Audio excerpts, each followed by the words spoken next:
جہنم سے نجات پانے کی دعا صبح و شام 7 مرتبہ پڑھیں۔ اللہم اجرنی من النار۔ ابو داؤد۔ ترجمہ: اے اللہ مجھے جہنم سے نجات عطا فرمائیں۔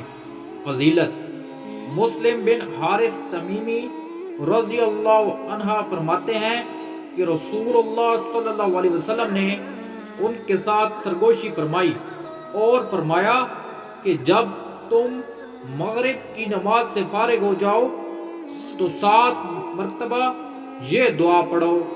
اگر تم یہ دعا پڑھ لو گے اور اسی رات تمہاری وفات ہو جائے تو تمہارے لیے جہنم سے خلاصی لکھ دی جائے گی، اور جب تم فجر کی نماز پڑھ لو تو یہ دعا پڑھ لیا کرو۔ اگر تم ایسا کر لیتے ہو اور اس دن تمہارا انتقال ہو جاتا ہے تو تمہارے لیے جہنم سے چھٹکارا لکھ دیا جائے گا۔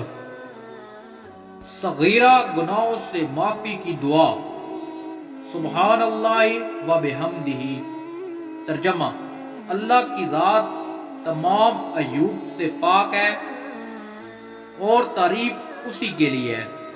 فضیلت: حدیث: رسول اللہ صلی اللہ علیہ وسلم نے ارشاد فرمایا، جس نے روزانہ 100 بار یہ دعا پڑھی اس کے تمام صغیرہ گناہ معاف کر دیے جائیں گے، اگرچہ وہ کثرت میں سمندر کی جاگ کے برابر ہوں۔